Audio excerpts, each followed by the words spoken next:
Scam का word सुना है आपने? जी जी, कुछ लोगों ने सुना होगा। इसके मीनिंग होते हैं फरेब, धोखा, घोटाला। और जिस तरह टेक्नोलॉजी बढ़ती जा रही है, लेटेस्ट टेक्नोलॉजी, उसी तरह फरेब और धोखाधड़ी और स्कैम के तरीक़ाकार जदीद से जदीद तर होते चले जा रहे हैं। और स्कैम का टॉपिक लेने का मकसद ये है कि लोगों को अवेयरनेस दी जाए कि किस तरह के स्कैम हो रहे हैं और इसका आखिर हल क्या है। और हल तो हमारे शेख ही हमें बताएंगे, लेकिन जिसके साथ स्कैम हुआ उसकी कहानी उसी की ज़बानी सुनते हैं। हमारे साथ मौजूद है अब्दुल लतीफ़ भाई। आपके साथ कोई स्कैम हुआ, क्या सीन है? मेरे करीबी रिश्तेदार हैं, उनके साथ हुआ। और अच्छा। वो तो 50,000 गवा बैठे। अच्छा, लुट गए? जी, लुट गए। अच्छा, और आपके साथ भी हुआ? मेरे साथ हुआ, मगर ये कि बचत हो गई, अल्लाह का करम हुआ, बचत हो गई। बचत कैसे हुई? मेरे साथ इस तरह हुआ कि वो उन्होंने फेसबुक आईडी जो मेरे दोस्त थे उनकी हैक कर दी थी। फिर जो ना उन्होंने प्रोफाइल पे उनकी पिक्चर भी रख दी थी। मैं समझा कि वही है। अच्छा। उन्होंने मैसेज किया मैसेंजर पे, व्हाट्सअप लिया मेरा। फिर उन्होंने कहा मैं आपको कुछ पैसे सेंड करूँ। मैंने कहा ठीक है। हेलो हाय भी हुई। उन्होंने फिर उसके बाद जो ना CNIC नंबर वगैरह मेरे से लिया। तो उसके बाद जो उन्होंने पैसे सेंड किए, तकरीबन 12 लाख और 6,000 समथिंग उन्होंने। किसको? आपको सेंड? जी जी, रसीद भी मुझे, जैसे ट्रांजैक्शन की रसीद होती है सेम, मेरा नंबर, टाइमिंग, और उस पर यह लिखा हुआ था कि 24 घंटे के बाद जो ना आप वो रिसीव कर सकते हैं। आपको भेजने का मकसद ये कि वीज़ा मेरा जो ना ख़त्म हो रहा है, उसको आगे जो ना वो अपडेट का लफ्ज़ उन्होंने बोला, इधर भी मुझे क्लिक हुआ।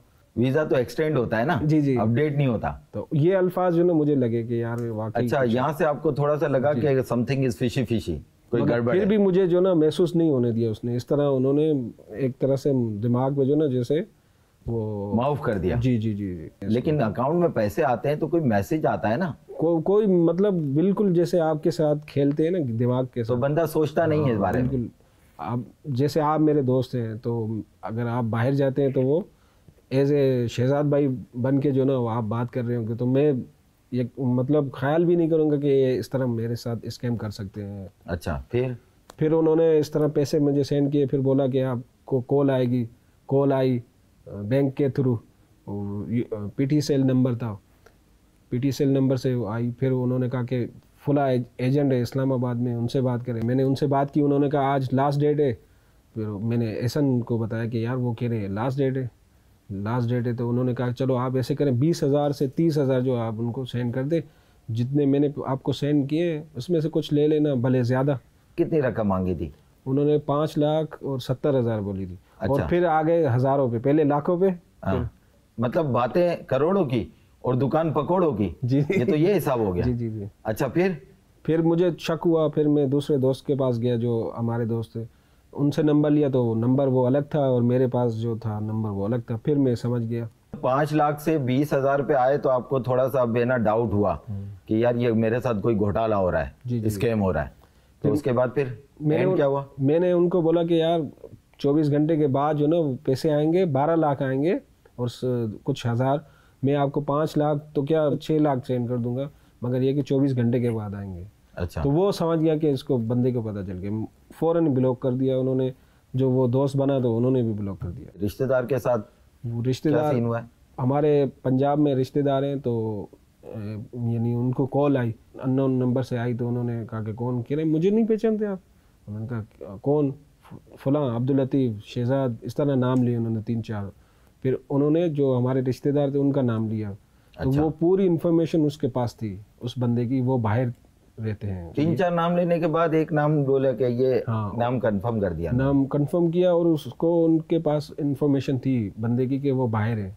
अच्छा। तो उन्होंने बोला कि वीज़े का मसला है, मुझे 50,000 चाहिए। तो उन्होंने कहा चलो मैं करता हूँ कहीं से। सही, आवाज़ भी तो पहचानता है ना। अगर मेरे रिश्तेदार हैं, आप मुझे कॉल करोगे तो मैं आपकी आवाज़ तो पहचानूंगा ना कि अब्दुल लतीफ़ भाई बात कर रहे हैं या कोई और कर रहा है। पूरा आपको जो ना आपके दिमाग से खेलेंगे, आपको पता ही नहीं चलेगा कि ये मेरे रिश्तेदार हैं, दोस्त हैं या कोई और है। अच्छा जी। तो फिर उन्होंने किसी से लेके 40,000 के करीब यानी 50,000 मिला के उन्होंने मेरे बड़े भाई को दिए, शफीक भाई को।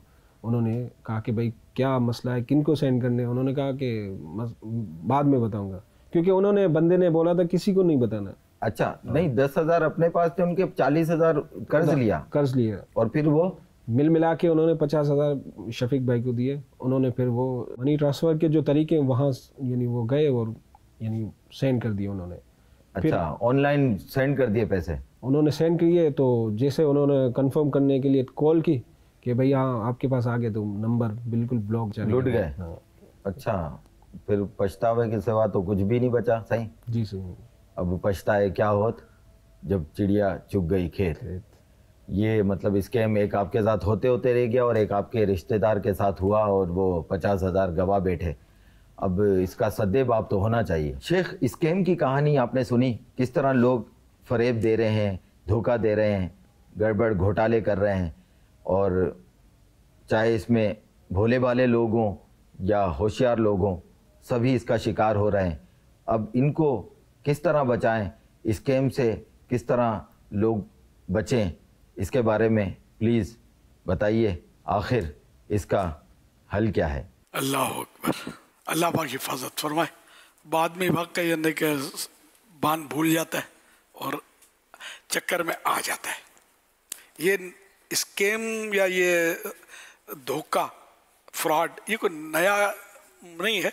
जब ये चीज़ें नहीं थी ना, मेरे पास भी तरह तरह के स्कैम वाले आते हैं धोखा देने के लिए, वास्ते पड़े हैं मेरे। कोई अच्छा ख्वाब सुनाकर बाजों का स्कैम करने की कोशिश की। अच्छा, कोई बोलेगा मेरे पास किराया नहीं है, किराया दे दो, खाया नहीं है, खाना खिला दो।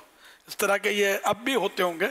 अब सैलाब ज़दगान मिलेंगे आपको कि मैं सैलाब ज़दा हूँ, मेरा ये बह गया, मेरी भैंसें बह गई, मैं तो ज़मींदार था, मेरी ज़मीन डूब चुकी है, वगैरह वगैरह। तो ये ज़रा होशियार रहिएगा, समझे, कि सैलाब से तैरता हुआ ये अब तक कराची जैसे मिसाल के तरफ पहुँच गया, ये कैसे आया। फिर ये कि बड़ी यानी कि फसाद और बलागत के साथ गुफ्तगू कर रहा है, तो सैलाब ज़दा ऐसा बोल नहीं सकेगा। उसके अल्फाज बाद में होंगे, आंसू पहले होंगे। तो अगर जीने की ख्वाहिश है तो पहचान पैदा कर, मैं किसी को टक्का देवा ही नहीं।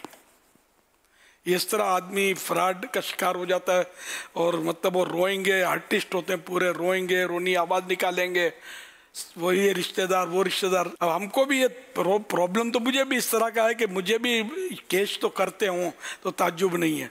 मतलब वो सेल्फियाँ बनाते हैं ना, तो ये अब हाथ रखवाते हैं, वो बहुत कुछ कर रहे होते हैं स्टाइल। अब मैं तो कर क्या करूँ, जब एयरपोर्ट वगैरह आना जाना जब होता है तो वहाँ फंसता हूँ मैं। तो ये कोई भरोसा नहीं, कोई किसी को दिखा कर यूँ, तो अब तो खैर फेक भी बना लेते होंगे तो AI ने तो जो भी किया है। तो ये भी चीज़ें होती हैं कि मैं इसका रिश्तेदार हूँ, उसका भाई हूँ, तो मेरा यूँ है, तो कज़िन है, तो यूँ करके भी करते होंगे दोबारा लेकर। कम से कम मेरी निस्बत कोई भी बताए ना कि मैं इसका भाई हूँ या फुला हूँ, तो चक्कर में आना नहीं है। मेरा कोई भाई नहीं है दुनिया में। तो अल्लाह पाक रहम करे और अल्लाह हमको बचाए, बस वो कोशिश ही कर सकते हैं, बाकी बचना तो बहुत मुश्किल है। वो ऐसा स्टाइल करते हैं कि आदमी पिघल जाए। एक बार हम चंदा ले रहे थे, दावत इस्लामी का दौर आ गया था या नहीं ये भी याद नहीं है मुझे।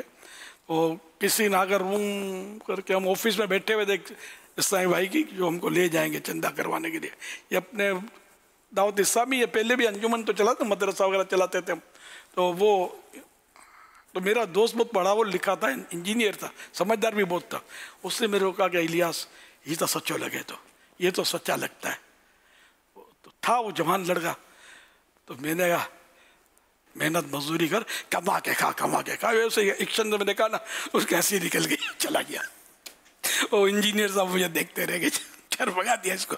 तो ये स्टाइल ऐसे करते हैं और ये मुंडाना फंसा जाते हैं, मुंडाना बच के निकल जाते हैं। सल्लल्लाहु अलैहि हबीब सल्लल्लाहु अलैहि मुहम्मद।